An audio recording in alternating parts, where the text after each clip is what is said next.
Señor, te agradecemos por tu bondad, por este día, por el momento hermoso que podemos pasar y que podemos reunirnos en tu nombre para aprender de tu palabra. Pedimos que tu Espíritu Santo ilumine nuestro entendimiento y que también, Señor, podamos tener la concentración y la memoria para lo que aprendamos en esta mañana. Te lo pedimos y te lo agradecemos en el santo nombre de tu amor Hijo Jesucristo. Amén y amén.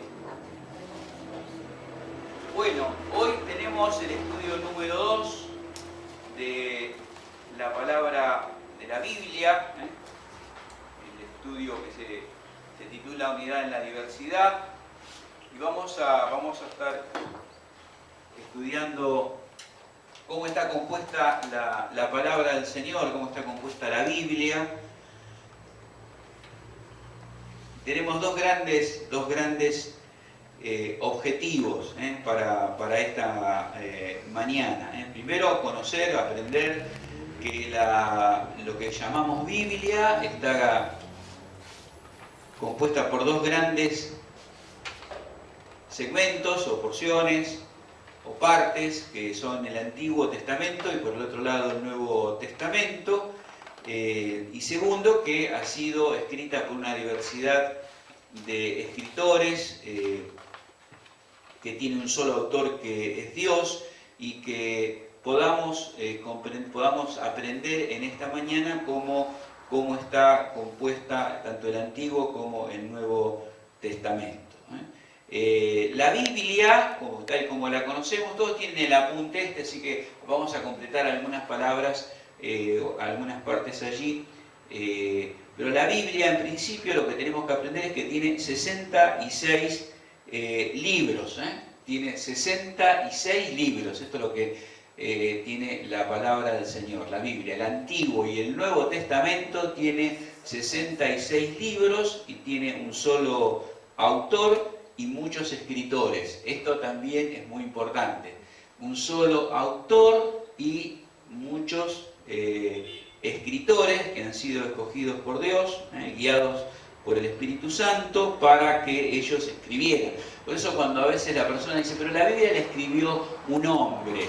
No solamente un hombre, la escribieron muchos hombres, la escribieron varios. Es decir, así cuando nos dicen, quizás o despectivamente o intentando demostrar que Dios no tiene nada que ver, no es así. Es cierto, es correcto, pero no es que le escribió solo un hombre, le escribieron varios hombres, pero el autor es uno solo, que estuvo inspirando, estuvo detrás de la actividad de cada uno de ellos para escribir lo que era el propósito del Señor. Entonces, Antiguo Testamento, Nuevo Testamento, un solo autor y muchos escritores. El Antiguo Testamento tiene 39 libros, 39 libros, que vamos a ver cómo están conformados ahora, y el Nuevo Testamento tiene 27 libros. Entonces tenemos Antiguo Testamento, Nuevo Testamento. En el Antiguo Testamento tenemos 39 libros y 27 en el Nuevo. Y entre los dos, lo que llamamos testamentos, entre el Antiguo Testamento y el Nuevo Testamento hay un espacio de tiempo de aproximadamente 4 siglos. El Antiguo Testamento termina con el libro de Malaquías, ahora vamos a ver, y después comenzamos el Nuevo Testamento con el Evangelio, así lo tenemos nosotros, así lo tenemos en la Biblia, con el Evangelio de Mateo. Pero entre el Antiguo Testamento, el último libro del Antiguo Testamento y el primer libro del Nuevo Testamento que tenemos acá en la Escritura, hay un espacio de tiempo de aproximadamente 400 años. Entonces allí usted tiene en su apunte, al final, la parte final del punto 1, dice: la parte escrita de la Biblia antes de la venida de Cristo en la tierra se llama Antiguo Testamento. Eso, así se llama antes de la venida del Señor Jesucristo, se llama Antiguo Testamento. Después, entre el Antiguo y el Nuevo Testamento, hubo un periodo aproximadamente, pueden completar allí, 400 años o 4 siglos, como quieran. Después también tenemos, al hablar del Antiguo y del Nuevo Testamento, que fue escrito en el hebreo y en griego. Es decir, en el hebreo se escribió el Antiguo Testamento, salvo algunas partes del libro de Daniel, del libro de Esdras, salvo algunos pasajes de Jeremías, de Esdras y del libro de Daniel, en el Antiguo Testamento, que se escribieron en arameo, algunas porciones que se escribieron en arameo, el resto se escribió en hebreo. Entonces, para recordar, acordémonos de esto, es decir, el Antiguo Testamento fue escrito en hebreo, salvo algunas partecitas pequeñas que hay en arameo, fue escrito en hebreo. Entonces, Antiguo Testamento hebreo, el Nuevo Testamento fue escrito en griego. Entonces, tenemos Antiguo Testamento, Nuevo Testamento, 39 libros en el Antiguo Testamento, 27 libros en el Nuevo Testamento, una separación, un tiempo de separación de 4 siglos o 400 años entre el Antiguo y el Nuevo Testamento, y escrito en arameo, en hebreo, el Antiguo, algunos pasajes en arameo, y en griego el Nuevo Testamento. Y el Nuevo Testamento comienza, las dos grandes diferencias o que podemos mencionar con las que comienza el Nuevo Testamento, la nueva etapa, uno es el idioma, que se pasa del hebreo se pasa al griego. Y en segundo lugar, que comienza con la historia, o va a escribirse a partir de la historia del nacimiento, la encarnación, el ministerio y la vida entera del Señor Jesucristo. Estos son los grandes cambios que encontramos entre el Antiguo y el Nuevo en cuanto a algunas cuestiones muy puntuales. El idioma, que cambia del hebreo al griego, y la persona del Señor Jesucristo, que es la centralidad. Es importante también que aprendamos algo acerca de esto que decimos de por qué fue escrito en griego o qué clase de griego. El griego que se usaba en el Nuevo Testamento era un griego que hoy no se usa. Es decir, uno puede aprender griego y si uno va a Grecia hoy quizás puede leer algo, pero la pronunciación ya no se usa, es lo que se llama lenguas muertas, tanto el griego de aquel año, de aquel tiempo, como el hebreo. El griego era un griego llamado griego koinea. Acuérdense de esto porque si lee algún libro, aunque pequeño, por ahí le va a aparecer esa palabra, koinea, sí, con K. Era el griego que se hablaba fue escrito, la palabra de Dios fue escrita en el idioma de la gente. Esto es importante que lo podamos remarcar y que lo podamos mencionar. Porque era el idioma era el griego, que se hablaba alrededor de todo el Mediterráneo, en Israel también se utilizaba. Era el griego común, el griego que hablaba la gente de la calle, la gente que iba al mercado, la gente que hacía compras, la persona común, de modo que la palabra fue escrita para que todos la pudieran entender. Es decir, contrariamente a lo que durante muchos siglos se vio con cierta iglesia también, con la iglesia católica romana, que utilizó el latín. ¿Se acuerdan, no? Las personas mayores se acuerdan que la misa todo se hablaba en latín.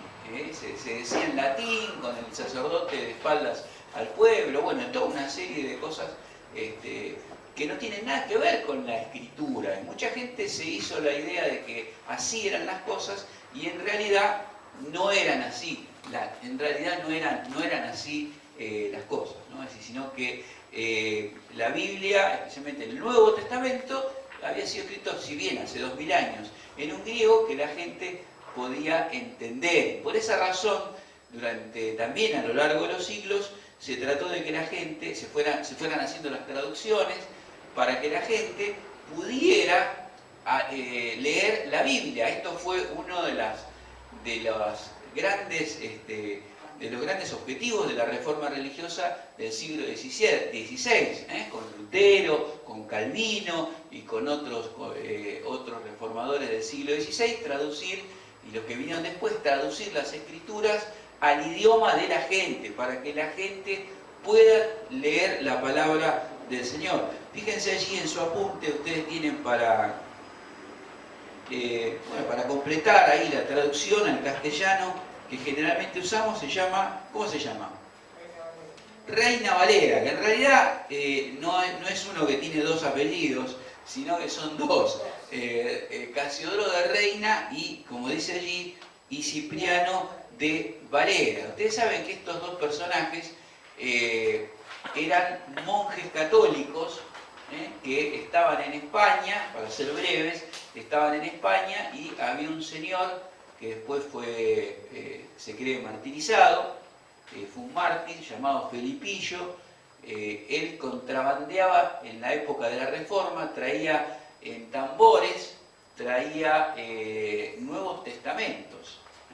Desde Alemania los traía y él recorría los caminos de España y entregaba las porciones, o los Nuevos Testamentos, las porciones de la palabra de Dios traducidas al idioma de la gente, y en un convento, en un lugar, allí estaban estos dos personajes y recibieron esa traducción de la palabra de Dios. Bueno, y esto llevó a la conversión tanto de Casiodoro de Reina como Cipriano de Valera, de convertirse, de entrar en el camino del Señor Jesucristo a partir de esta evangelización que recibieron de parte de este hombre llamado Felipillo. Mucha persecución sufrieron después, pero ellos son los que hicieron una de las grandes traducciones de la palabra que conocemos como Reina y Valera. Así que sepamos de dónde viene la traducción de Reina y Valera, de dos que se convirtieron con la palabra de Dios traducida y que por esa razón ellos después dedicaron dedicaron el resto de su vida a continuar con esta tarea, ¿no? Bueno, vamos a leer un pasaje bíblico ahora, Hebreos capítulo 1, versículos 1 al 4, el que lo tiene, alguno que lo busque y lo lee. Vamos a ir al punto 2, donde dice la Biblia, un mensaje de muchas maneras. Dios se propuso revelarse a los hombres. Hebreos capítulo 1, del 1 al 4.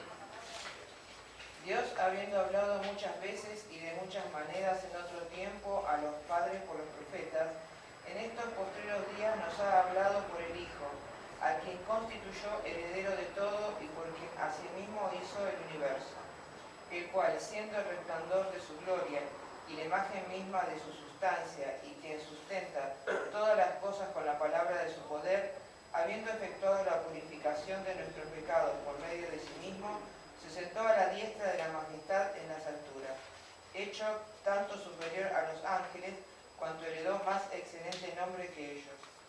Bueno, dice allí el pasaje, Dios ha hablado muchas veces y de muchas maneras en otro tiempo a los padres por los profetas. Está hablando del Antiguo Testamento de cómo Dios se reveló, cómo Dios fue revelándose a la nación de Israel y que utilizó también a los profetas. El profeta es alguien que habla en el nombre de Dios, alguien que es un instrumento de Dios para traer su palabra, pero que fue una revelación progresiva donde los profetas fueron un instrumento de parte de Dios. Le voy a pedir que busque su Biblia y que abra adelante de todo, donde tienen el listado de los libros. Vamos a aprender cómo está la palabra, cómo se conforma la palabra de Dios. A veces cuando buscamos un libro no sabemos si está en el Antiguo, en el Nuevo, y estamos, ¿no?, buscando con el así,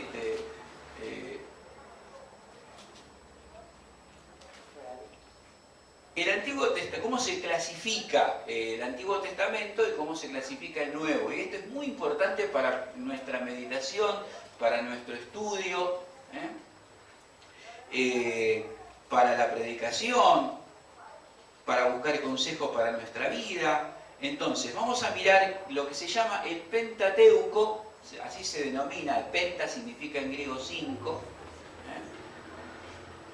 penta significa 5 en griego, y se le llama Pentateuco a los primeros 5 libros de la Biblia, ¿no? Allí donde ustedes tienen el índice, si lo tenemos todos, a ver, alguien que lea los primeros 5 libros y allí vamos a saber lo que es el Pentateuco. Después cuando va a la librería y ve, si es que consigue, y ve algo que diga Pentateuco, etcétera, dése por contenta, o por contento, ¿no? Porque no hay mucho que se escriba sobre la Biblia, pero el Pentateuco son los primeros 5 libros de la Biblia. Así que, Sofía, mencionanos los primeros 5 libros de la Biblia. Génesis, Éxodo, Levítico, Números y Deuteronomio. Ahí está. Génesis, Éxodo, Levíticos, Números y Deuteronomio. Allí encontramos en esos 5 libros la revelación de parte de Dios de la creación del hombre, y la salida de el llamado, la creación del hombre, la creación, no solamente la creación del hombre, sino de todo. Es decir, que importante decir, no es un tratado de ciencia, porque la gente busca en el Génesis encontrar datos científicos y ese no es el objetivo de la Biblia. Así que esto es importante descartarlo, ¿no? No hay que buscar en la Biblia ni en el Génesis un tratado de ciencia, de paleontología, de antropología. Lo que vamos a encontrar en el libro de Génesis es la revelación desde un punto de vista teológico, es decir, los datos que tenemos acerca de la creación en general y de la creación particularmente del hombre. Después en Éxodo vamos a ver toda la salida de Egipto por parte de Israel, en Levítico vamos a ver todas las leyes sacerdotales, es decir, hasta terminar en Deuteronomio, donde Israel está ya a punto de entrar a la tierra prometida. Entonces, estos aspectos son los que encontramos en los 5 libros que llamamos Pentateuco, los primeros 5 libros: Génesis, Éxodo, Levítico, Números y Deuteronomios, también llamado por muchos como la ley. Uno mira el libro de Deuteronomio y va a encontrar capítulo 28, por ejemplo: si haces esto, va a ser esta la bendición; si haces esto otro, va a ser esta una maldición, es decir, te va a ir mal. Allí vamos a encontrar todas estas cosas. Segundo, tenemos 12 libros que son históricos. Esto para que entendamos y sepamos cómo está formada la palabra de Dios y no mezclar una cosa con la otra. A veces sacan pasajes de contexto, toman un versículo de un lado, un versículo del otro, del Antiguo, del Nuevo. 12 libros, vamos a leer 12 libros y los siguientes 12 libros, Mónica, los siguientes 12 libros, allí vamos a mencionarlos y vayan mirando su índice para ver dónde están. Josué, Jueces, Ruth, Primera de Samuel, Segunda de Samuel, Primera de Reyes, Segunda de Reyes, Primera de Crónicas, Segunda de Crónicas, Esdras, Nehemías, Esther. Bueno, la revelación de Dios en este periodo forma gran parte del Antiguo Testamento. Ahí vamos a tener parte de poesía, de leyes, la profecía también, parte de la profecía para su tiempo. Y hay que entender, para poder comprender la revelación de Dios en este tiempo, hay que comprender el trasfondo histórico. Si uno va a leer Josué, entonces va a ver cómo se produce la entrada de Israel en la tierra prometida, las conquistas de tribus, las guerras que hay con las tribus, y mucha gente no entiende el contexto histórico, lo deja de lado y dice, bueno, pero principalmente gente no creyente, que dice el Dios que ordena quizá la matanza de tribus enteras, de aniquilar poblaciones completas, bueno, desconocen por completo el trasfondo histórico. Y para poder entender esto, para poder entender por qué se producen aniquilaciones, por qué se producen las guerras, etcétera, hay que entender y hay que conocer el trasfondo histórico. Cuando los días miércoles estamos estudiando particularmente algunos de los libros del Antiguo Testamento, lo podemos ver desde un punto de vista político, desde un punto de vista militar, desde un punto de vista moral, religioso, y nos vamos a encontrar con que puede ser, aparte estamos hablando ya de 3.000 años atrás, 2.500 años atrás, si usted quiere, pero nos vamos a encontrar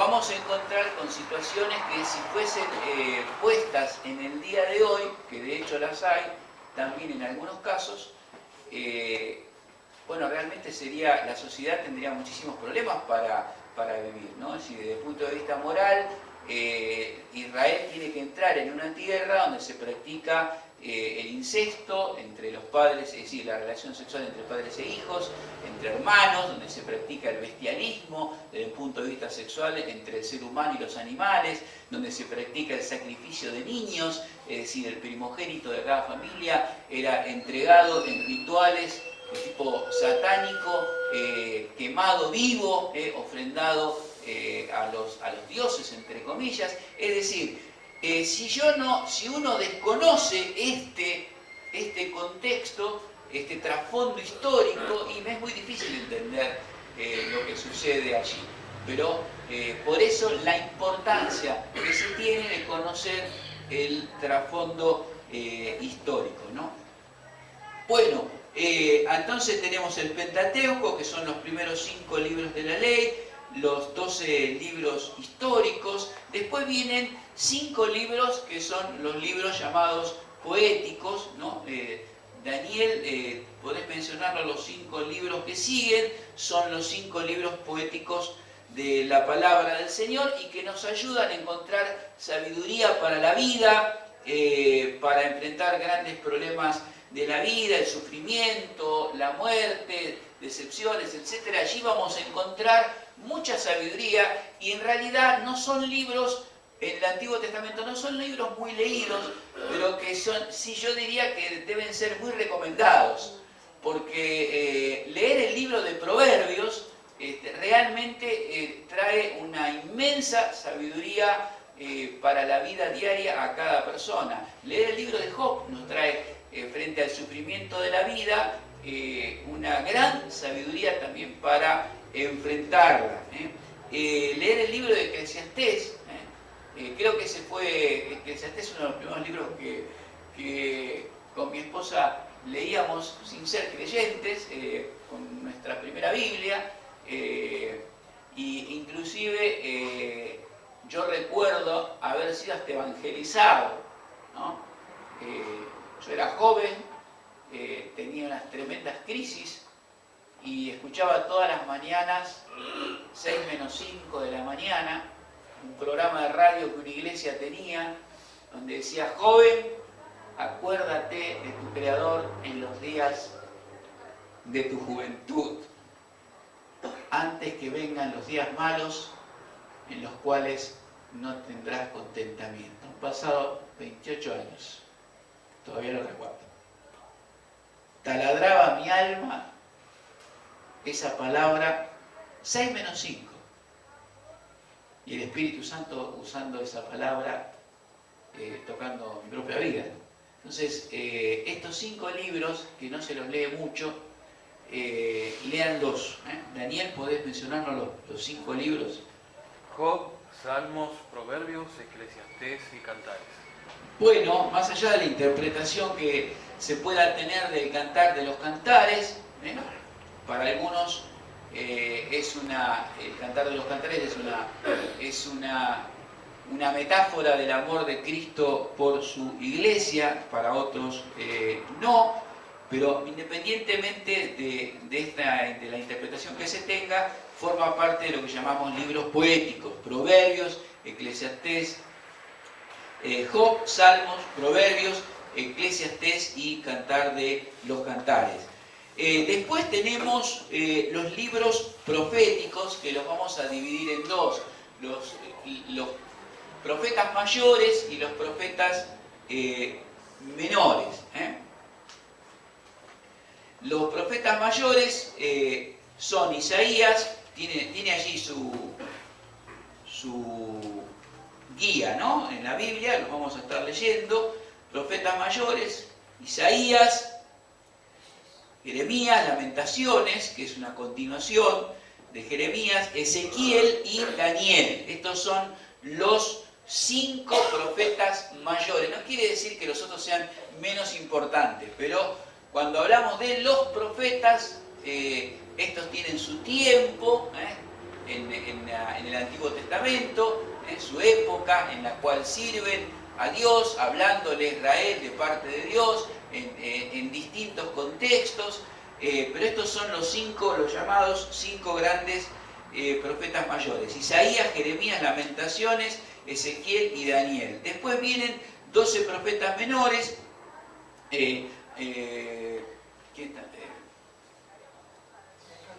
Alejandro, ¿tenés tu Biblia a mano? ¿Sí? Sí. Bueno, podés leernos los 12 que siguen después de Daniel. Sí. Oseas, Joel, Amós, Abdías, Jonás, Miqueas, Nahum, Habacuc, Sofonías, Ageo, Zacarías y Malaquías. Bueno, estos 12 que tenemos acá son los 12 profetas, llamados 12 profetas menores. En general son libros más cortos, pero no menos importantes. Todos hablaron de parte de Dios a la nación de Israel en momentos muy particulares de la nación. En general denunciaron todos ellos. Tenemos la idea, a veces equivocada, mucha gente, de que cuando se habla de los profetas, son personas que irrumpieron en la vida de Israel para traer adivinación, para estar adivinando cosas que iban a pasar. Y en realidad lo que nos vamos a encontrar cuando uno estudia debidamente los profetas es que los profetas lo que hicieron fueron, primero, un instrumento de parte de Dios. Dios habló a través de ellos a la nación de Israel. Segundo, ellos aplicaron la ley de Dios, ya que ya conocía el pueblo, la aplicaron al contexto, a la nación de Israel que estaba viviendo. Es decir, si no hay que explotar, si hay que amar al prójimo, etc., lo que hicieron muchas veces los profetas es denunciar a la nación de Israel el incumplimiento de la ley de Dios. Si queremos ponerlo en alguna frase, podemos decirlo de esta manera. Lo que hacían ellos era denunciar a la nación de Israel el incumplimiento de la ley de Dios. Segundo, anunciarles la disciplina, el castigo de Dios que iba a venir sobre su vida, sobre la vida de la nación entera si no cambiaba. Y tercero, en otros momentos también eran el instrumento de Dios para anunciarles el perdón de Dios y la restauración. Uno de los grandes problemas que tuvo la nación de Israel fue la explotación de los pobres, el abandono del amor al prójimo, la explotación de los pobres, la idolatría, el abandono del culto a Dios como correspondía.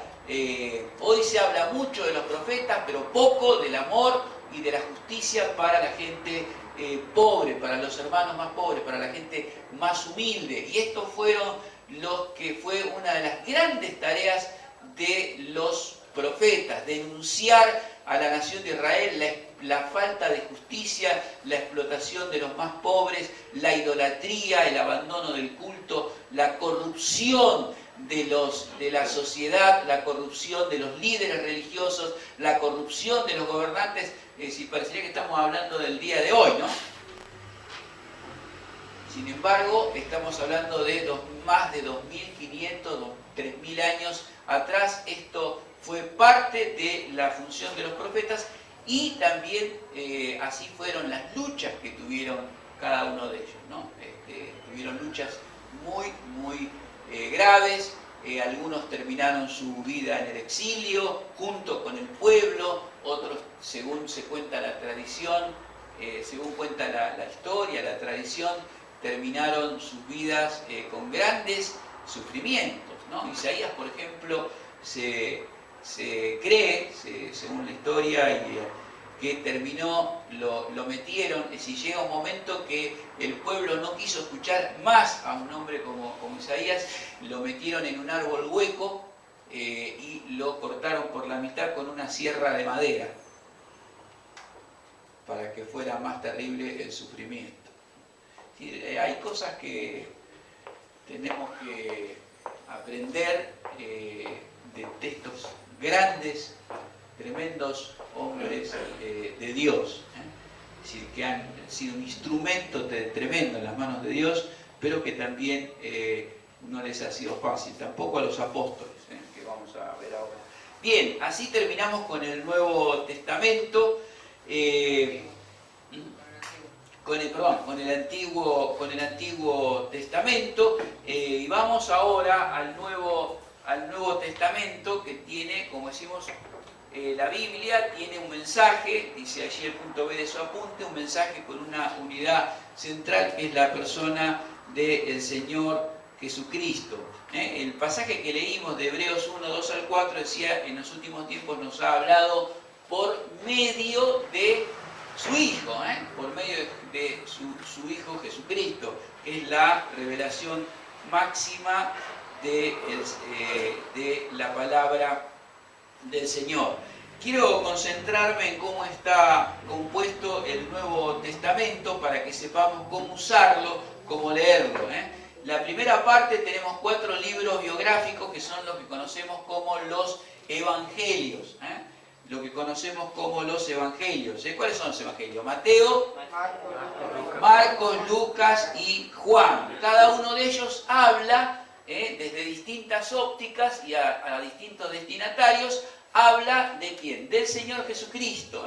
Hablan de la encarnación, del nacimiento, del ministerio. Algunos se concentran más en algún aspecto que en otros. El Evangelio de Marcos es un evangelio muy práctico, más corto que el resto, nos habla mucho de los milagros, de las sanidades, etcétera, del Señor Jesucristo. Pero bueno, son 4 libros llamados libros proféticos. Después tenemos un libro histórico, que es el libro de los Hechos. El libro de los Hechos. Conocemos, al finalizar el Evangelio de Lucas, se anuncia también allí que en algún momento, bueno, va a venir, se va a producir el derramamiento del Espíritu Santo. Los discípulos, los apóstoles, tienen la orden de permanecer en Jerusalén hasta que venga el Espíritu Santo, y el libro de los Hechos es un libro histórico que, si uno tendría que ser correcto, o para un mejor estudio, uno tendría que leerlo juntos, ¿no? El libro de los Hechos es la continuación, si ustedes quieren, de alguna manera, del Evangelio de Lucas. Acuérdense de esto. El libro de los Hechos, primero que los dos, tanto el libro de los Hechos como el Evangelio que conocemos de Lucas, tienen el mismo autor, mejor dicho, el mismo escritor. El autor es Dios, pero el escritor es Lucas. Es Lucas, el médico, el que caminó con el apóstol Pablo. Entonces, usted va a ver que lo que dice en el Evangelio de Lucas se va cumpliendo en el libro de los Hechos. Hay una continuación allí. Entonces, el libro de los Hechos es una continuación de Lucas, es un libro histórico. Después hay 13 epístolas o cartas paulinas. Sofía, podés leernos después del libro de los Hechos, los siguientes 13 libros. Romanos, 1 de Corintios y 2 de Corintios. Los 13. Gálatas. Efesios. Filipenses, Colosenses, 1 de Tesalonicenses, 2 de Tesalonicenses, 1 de Timoteo, 2 de Timoteo, Tito Y Filemón. Algunas de estas cartas o epístolas fueron escritas desde la cárcel, algunas forman parte de la primera parte de la vida del apóstol Pablo, algunas forman parte de la última parte de su vida, como las cartas a Timoteo. Después, pero son cartas a las iglesias. Las iglesias se fueron fundando, las iglesias tenían dificultades, problemas, luchaban con herejías, tanto de personas de adentro como de afuera, y el apóstol Pablo iba respondiendo a través de estas epístolas, iba dando instrucción, y de acá tenemos que sacar de las epístolas del apóstol Pablo en el Nuevo Testamento, se saca las doctrinas, se han sistematizado las principales doctrinas que tenemos en la fe cristiana. Entonces tenemos los 4 libros biográficos, que son los Evangelios, el libro histórico, que es el libro de los Hechos, las 13 cartas del apóstol Pablo, que son cartas a las iglesias, o en este caso también a Timoteo. Y después vienen lo que se llaman 8 epístolas generales o encíclicas. ¿Saben lo que es una encíclica? A veces escuchamos la palabra encíclica dentro del mundo católico romano. Es una carta circular. Una carta que es para que sea leída. Esto es lo que es una encíclica. Es una carta para que sea leída en todas las iglesias. No es nada nuevo. El apóstol Pablo también escribe en algún momento que la carta escrita a la Odisea se lea en tal iglesia, y la carta escrita en tal iglesia se lea en tal otra. La carta a los Efesios que nosotros tenemos, por ejemplo, en lo personal, este pastor entiende que es una de las llamadas o conocidas como encíclicas. En lo personal, yo creo que esa carta no solamente fue escrita a una iglesia en Éfeso, sino que fue una carta circular para todas las iglesias.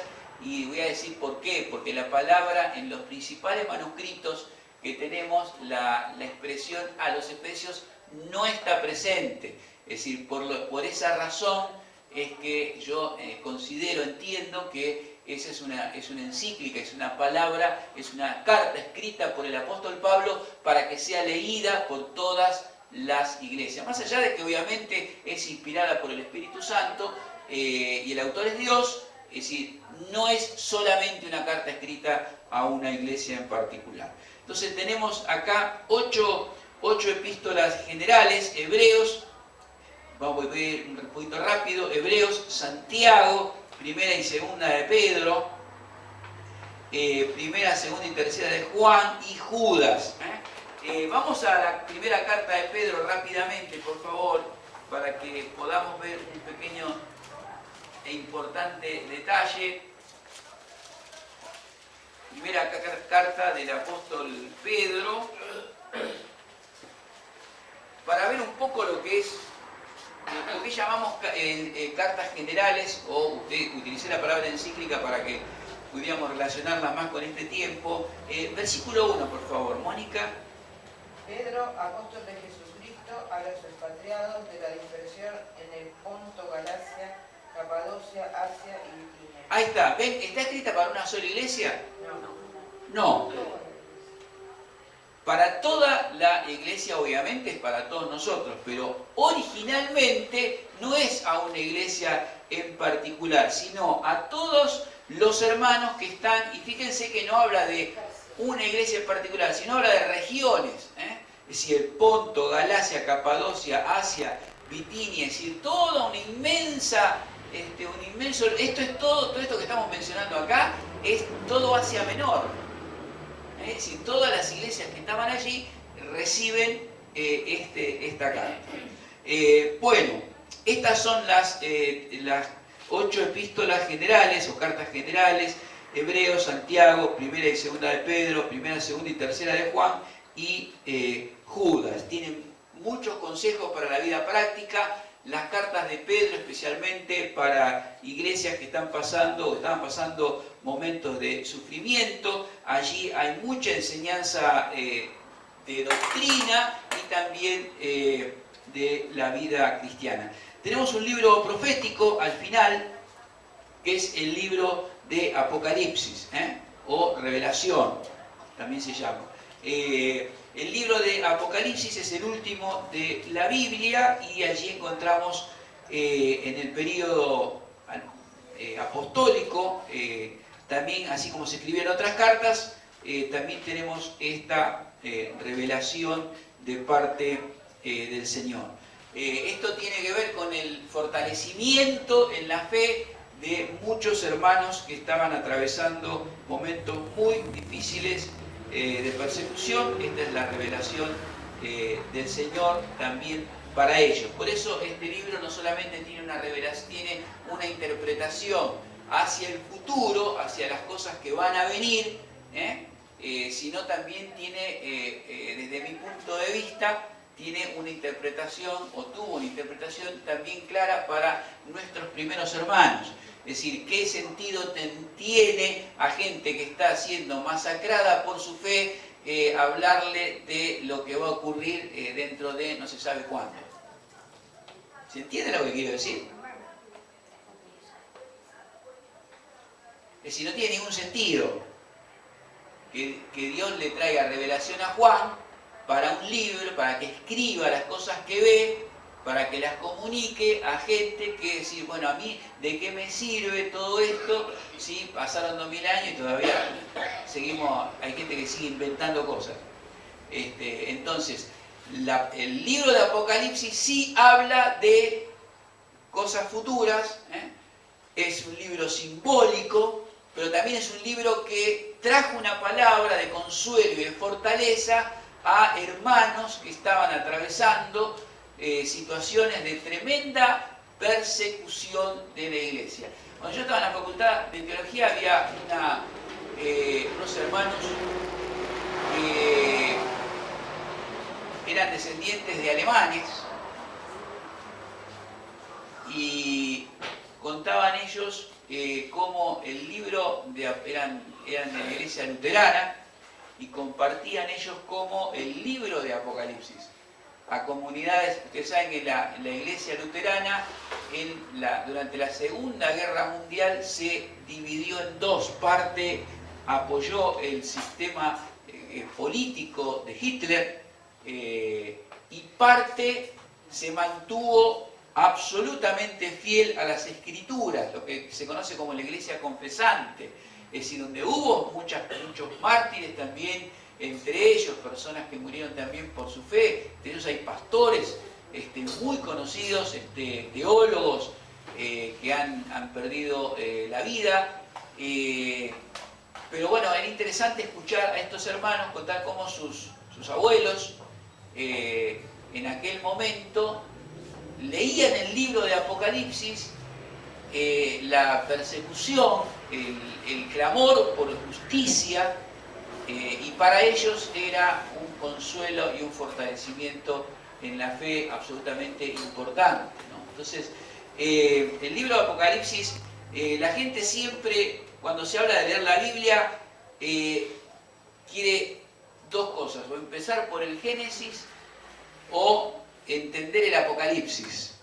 Y no se puede, va por lo más difícil, es decir, un libro simbólico, pero también un libro que tiene un trasfondo muy particular y hay que conocerlo, y de la misma manera el libro, como dijimos, el libro de Génesis. Entonces, si hacemos un pequeño resumen, nos quedó una partecita, pero si hacemos un pequeño resumen, entonces tenemos un solo autor de la Biblia, pero muchos escritores,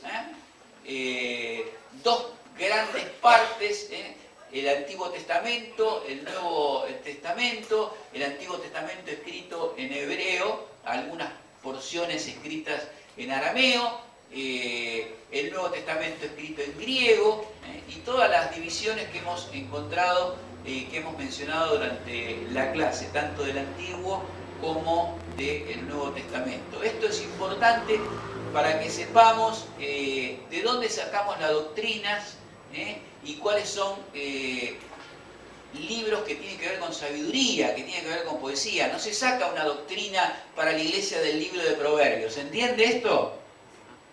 Porque a veces hay personas que sacan el pasaje bíblico de cualquier lado. Es decir, el libro de Proverbios, el libro de Job, a veces los Salmos, Cantar de los Cantares. Es decir, podemos sacar de allí Eclesiastés. Podemos sacar muchísima sabiduría para la vida práctica, viene de Dios, pero no sacamos doctrinas, las grandes doctrinas de la salvación, del hombre, de Jesucristo, de la iglesia, del gobierno de la iglesia, de la segunda venida del Señor Jesucristo.